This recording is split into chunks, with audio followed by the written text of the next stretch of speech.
Boa noite a todos. É um grande prazer estar com vocês.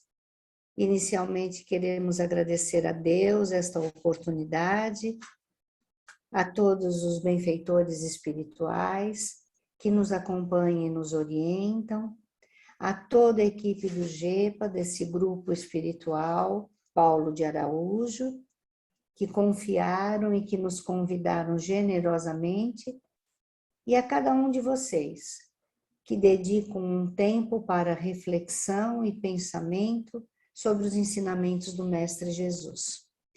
Muitos foram os temas que nós pensamos em trazer, mas num tempo em que nós vivemos tantas dores e tantos sofrimentos, pensamos em falar um pouquinho sobre a paz. Quem não a quer, quem não a procura, principalmente em nossos dias. E escolhemos o tema A Paz Esteja Convosco. Esta é uma fala que se encontra, uma fala de Jesus, que se encontra no Evangelho de João, capítulo 20, versículo 19 a 31, e que nós vamos conversar um pouquinho e eu os convido a abrir os corações para que a paz esteja conosco e com ela nós permaneçamos. O Evangelho é uma obra, é um livro que comporta, que traz toda a história e toda a missão do nosso Mestre Jesus. Ensina-nos a doutrina de nosso Senhor Jesus Cristo. E enquanto ele viveu, o Evangelho não foi escrito. Nós temos no Novo Testamento 4 evangelhos.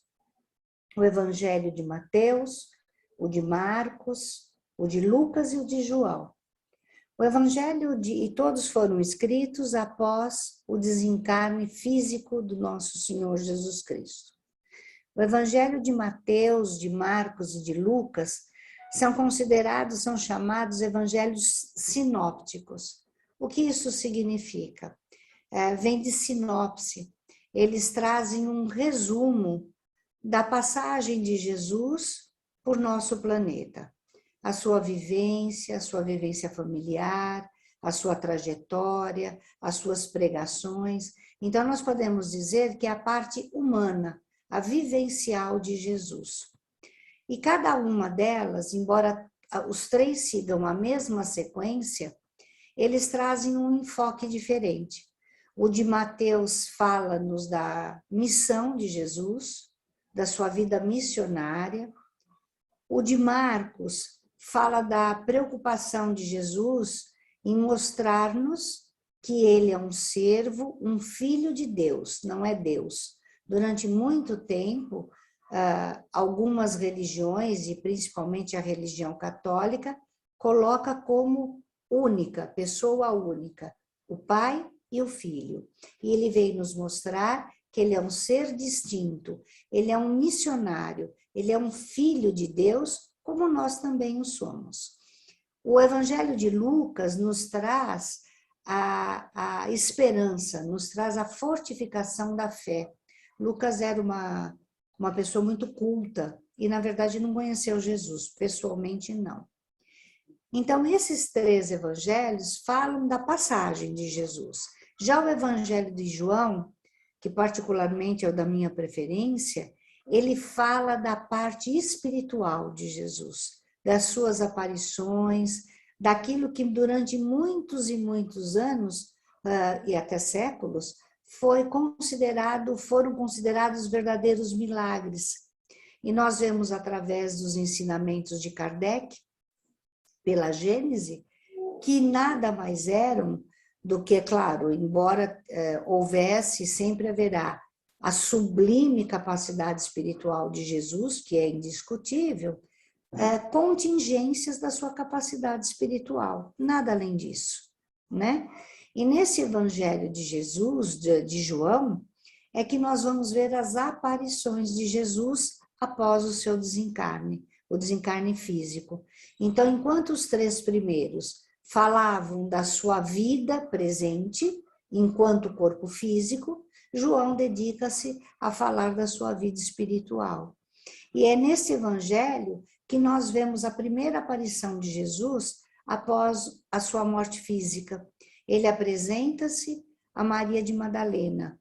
E Maria Madalena foi uma figura da história, uma pessoa que teve uma vida muito desregrada a princípio. Usou de sua beleza, foi muito usada pelos nobres, pela corte, e uma vez vendo as pregações de Jesus, converte-se ao cristianismo.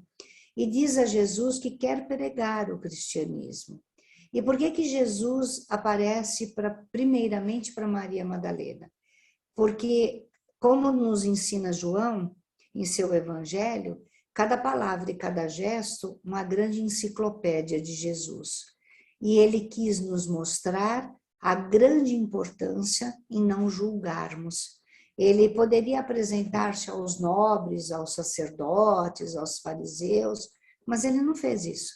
Ele apresentou-se a ela.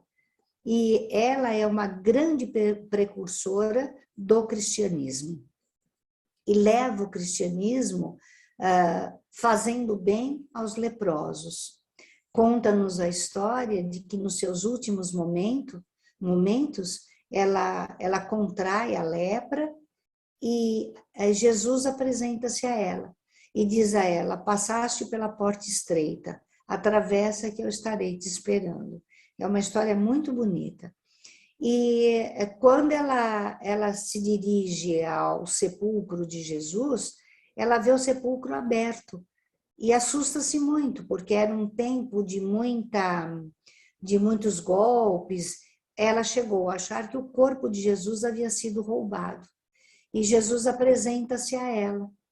E ela cai de joelhos aos pés de Jesus e tenta beijar-lhe os pés. E ele diz que não o faça, que ele ainda precisa estar com o Pai.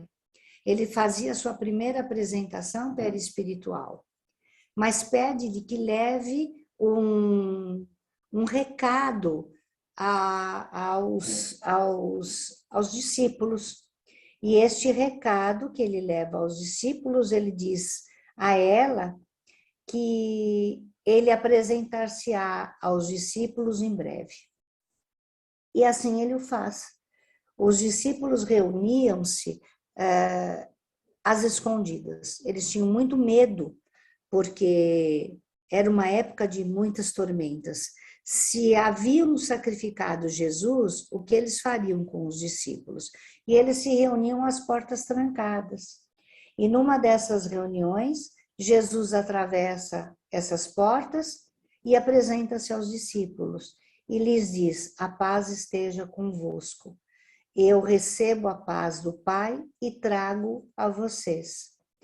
Naquele momento, por que que ele faz isso?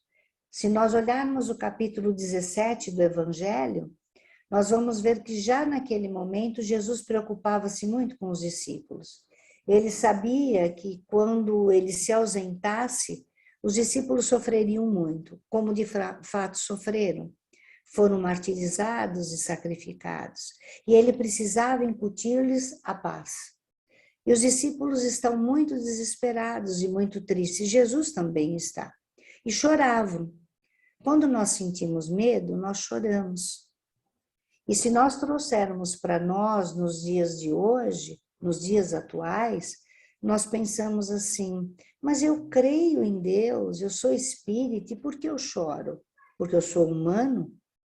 E é permitido e é possível chorar, sim. O poeta diz que o choro é o brilho e a lavadura dos olhos de Deus.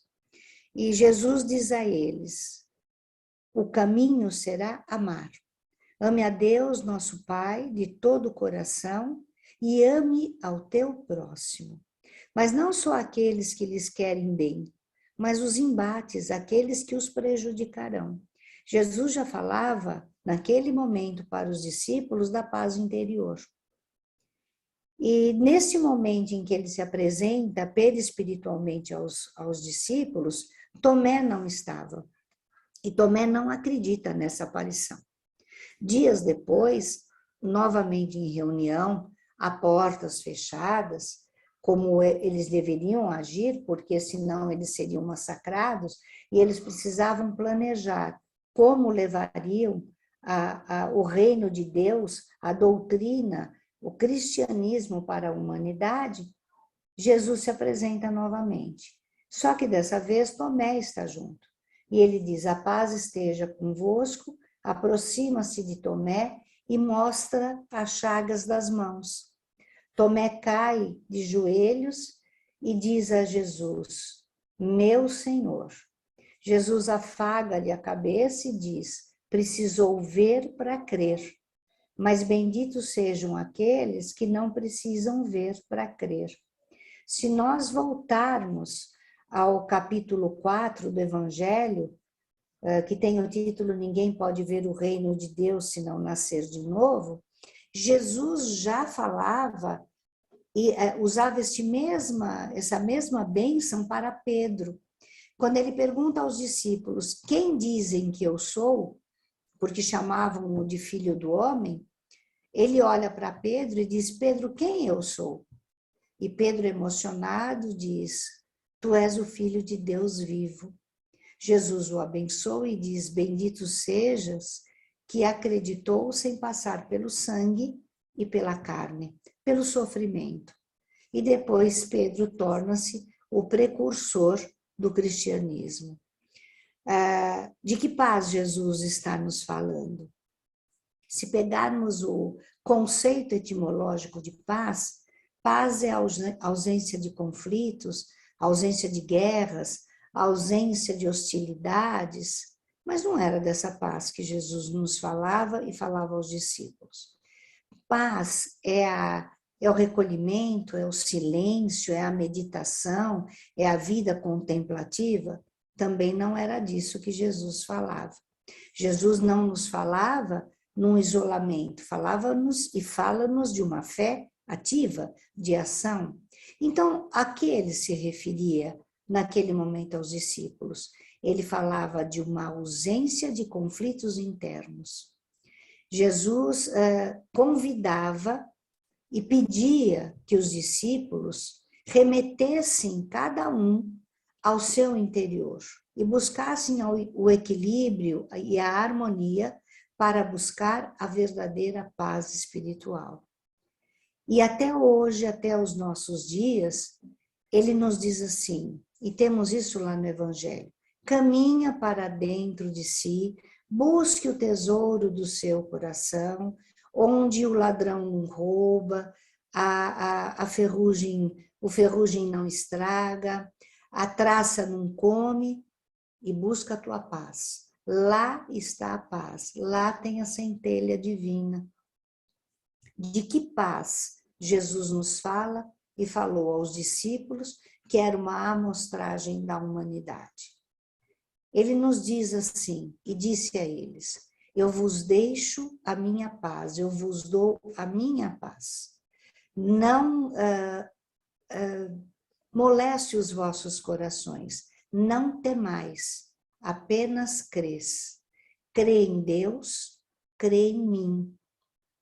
O que ele quis dizer com isso? Eu não vos dou a paz que o mundo vos dará.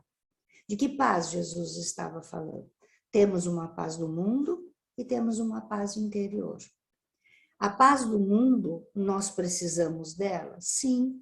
Vivemos num plano material, de provas e expiações, e é nosso dever fazermos conquistas. Querermos estar bem, trabalhar, são leis divinas. Lei do trabalho, lei da conservação, lei do progresso, mas ele nos adverte sobre o perigo de darmos importância excessiva a essa paz, a essa conquista. O que é, ele nos convida a pensar o que é importante e o que é essencial. A paz que nós conquistamos pelo mundo, ela é condicional, ela é circunstancial. O que significa dizer isso? Ela acontece quando algo acontece e nos agrada. Então, quando eu adquiro os prazeres da vida, quando eu conquisto algo de material, eu conquisto um sentimento, uma sensação de paz, que vai aparecer e desaparecer. Vai tornar-se forte por um momento e quando cai na rotina, parece que desaparece para as nossas vidas, porque ela depende de situações.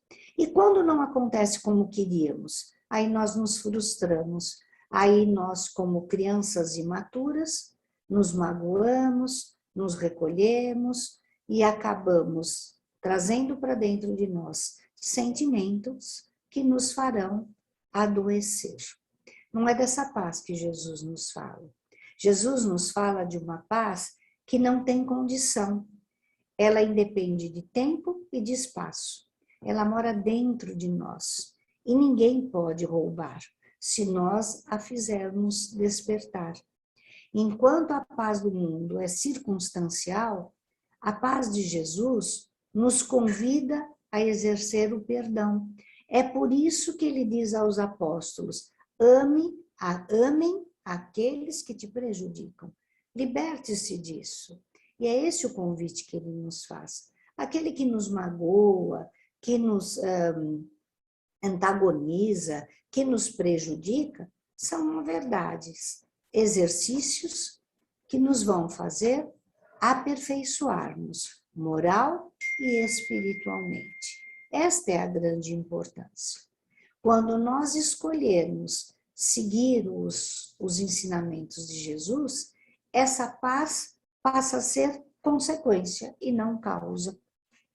Assim é que é o nosso caminhar para a nossa busca interior. No capítulo 3 do Evangelho, que ele nos diz: a casa do meu pai tem muitas moradas, há um depoimento bastante interessante de um espírito protetor, que ela se coloca como uma rainha da França. E essa mensagem data de 1863, trazida pela Sociedade Espírita Parisiense. E ela nos diz mais ou menos assim: pobre de mim, que rica e rainha fui e achei-me rica para a eternidade. Eu tive carruagens, riquezas, coroa, servos e escravos. E quando daqui parti, achei que levaria tudo isso comigo. Que decepção! Quando chego aos céus, os servos e os escravos que me serviram estavam numa situação muito superior à minha. E com eles eu aprendi. Descobri que os tesouros da terra, na terra ficam, e que não vão para os céus. Foi isso que Jesus quis, é isso que Jesus quer nos mostrar entre a diferenciação da paz interior e da paz material. Quando Jesus nos adverte sobre os bens materiais, ele absolutamente não nos condena pela luta para a aquisição, mas para a valorização. O que é importante e o que é essencial. Quando nós trabalhamos em função dos ensinamentos do Evangelho, nós vamos ver que a todo momento Jesus se coloca e nos coloca contra qualquer adversidade, seja ela física, social, comportamental, cultural, econômica, política ou religiosa. Ele lutou contra o olho por olho de Moisés. Quando o agredido tinha direito de atentar contra o agressor para encontrar a sua paz. E Jesus nos traz assim, no primeiro capítulo do Evangelho, que tem uma ordem extremamente pedagógica. Eu não vim destruir a lei, eu vim dar-lhe cumprimento, trazer-lhe a paz, trazer-lhes a paz. Até agora, os céus foi povoado de bravura, de guerra, de conflito, agora será povoado de brandura, de amor, de fé. Então, é assim que Jesus nos coloca como a condição de busca de paz interior. E qual é o caminho? O caminho, o primeiro e maior deles, amar. Seguir o maior mandamento, amar a Deus, nosso Pai, soberanamente bom e justo, e ao próximo como a cada um de nós.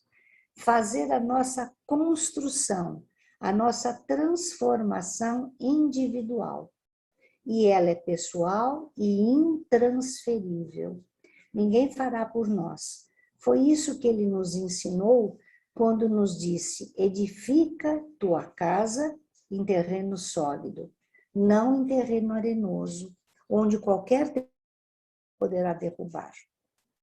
Crede no Pai, crede também em mim.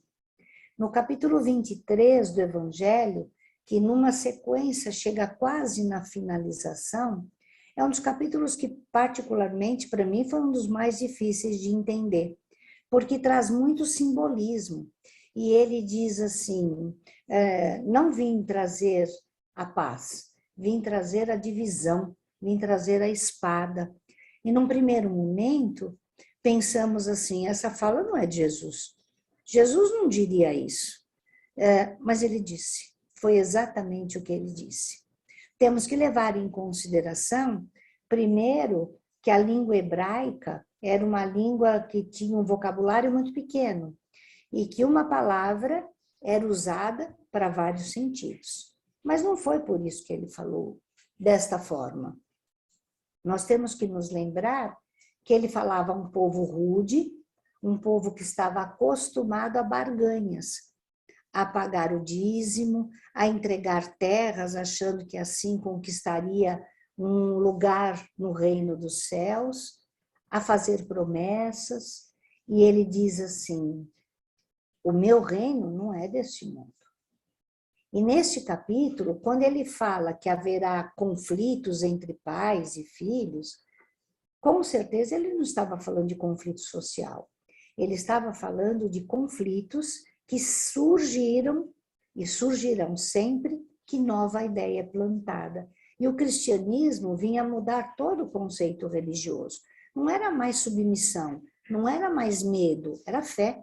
Era uma fé ativa. Era isso que ele propunha e que ele nos deixou como grande herança. Uma fé ativa, uma não punitivo, não que castigava, mas um pai soberanamente bom e justo, e que não tinha preferências, e que não fazia privilégios. Todos os seus filhos são iguais, são criados em espírito.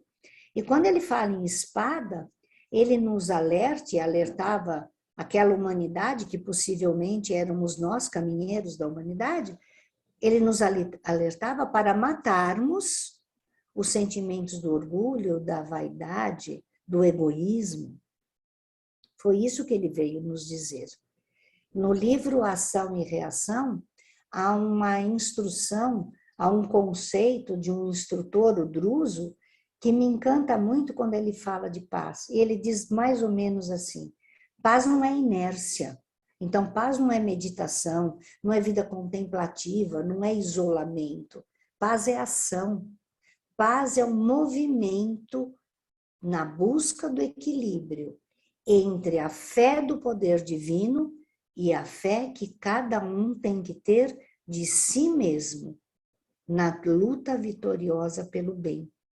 Nós temos que acreditar em Deus, mas em nós.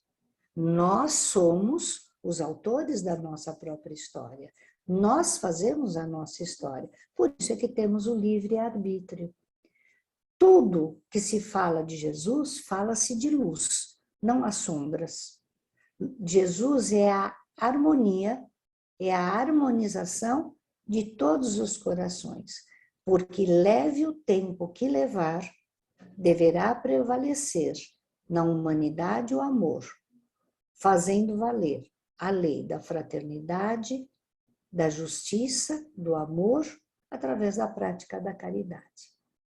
Se Jesus é filho do Pai, como nós o somos, quem somos nós? Seres espirituais, ora encarnados e ora desencarnados.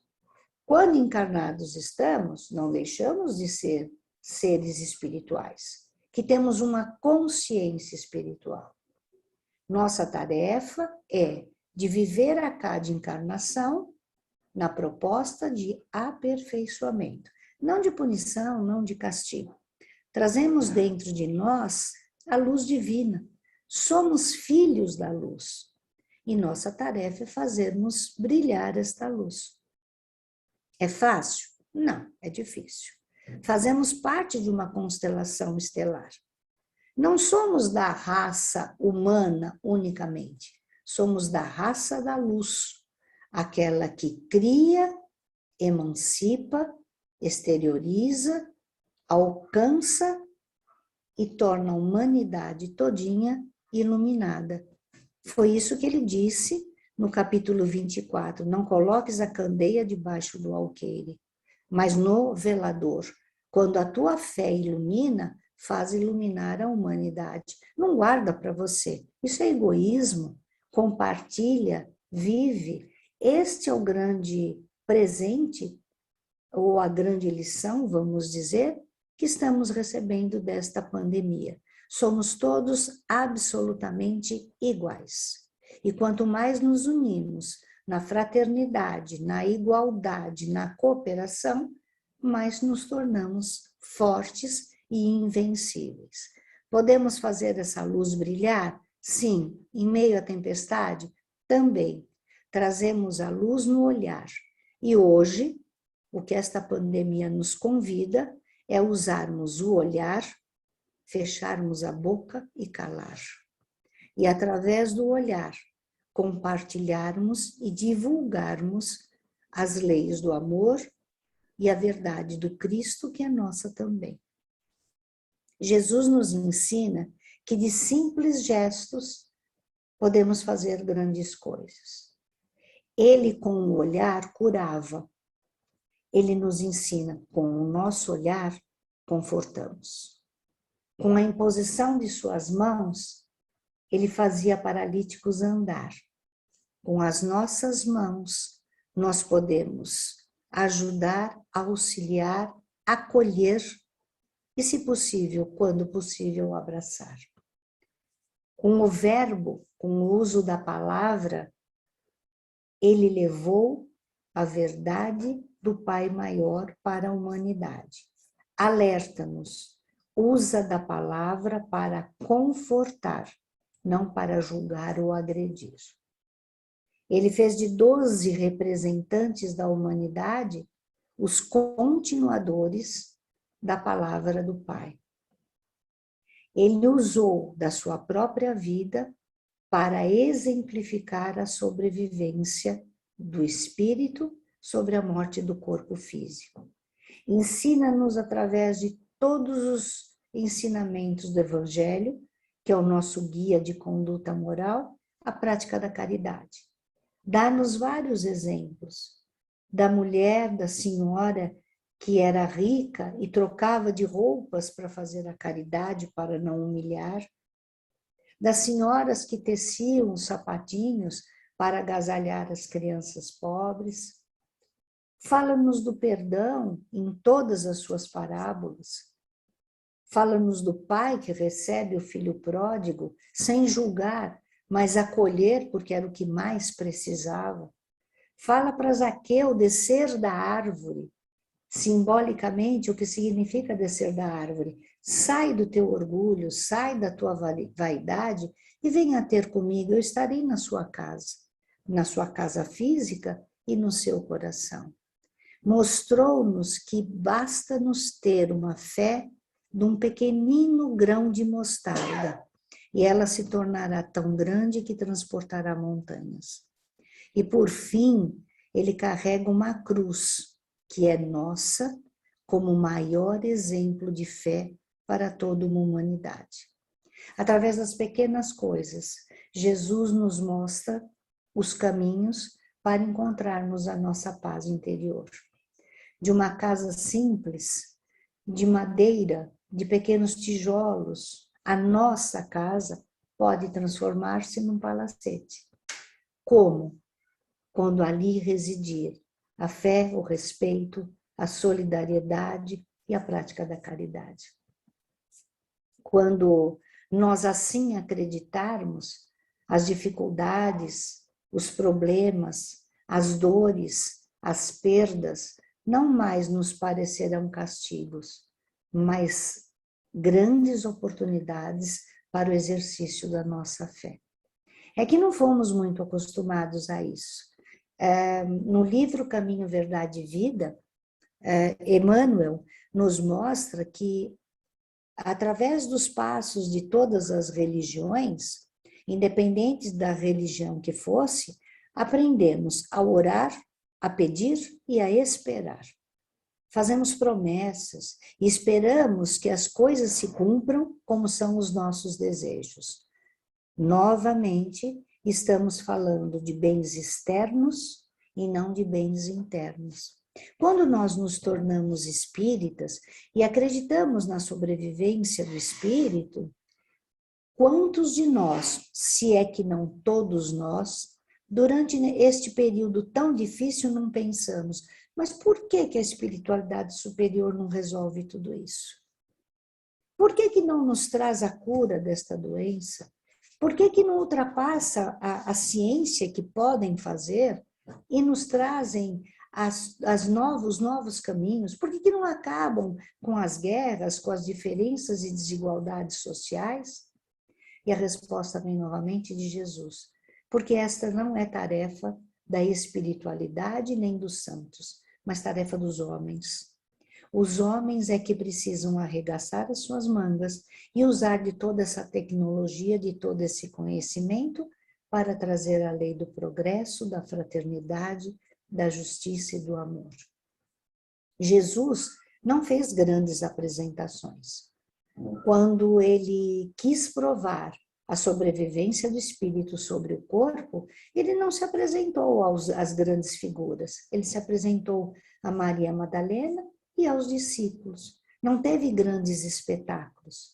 E é isso que nós precisamos aprender, a acreditar, primeiramente, nessa busca interior, que somos todos filhos de um Pai soberanamente bom e justo, e não eventualmente bom e justo. Que temos uma vida para sermos felizes, galgarmos para o nosso aperfeiçoamento moral e buscarmos a perfeição, leve o tempo que levar. E junto com tudo isso, acreditarmos sempre que somos capazes de ajudarmos-nos, ajudando a toda uma humanidade. Assim é a busca da paz interior.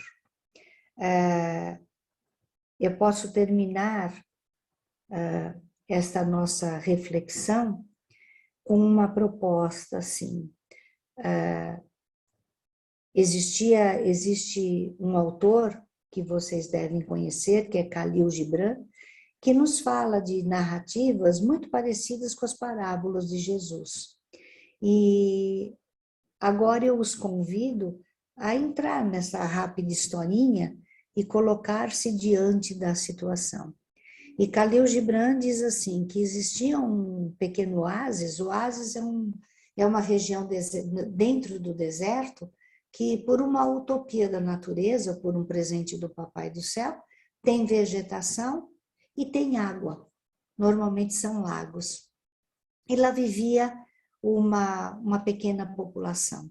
E essa população era feliz, dividiam, partilhavam, dividiam dores, multiplicavam amores, e eram muito felizes.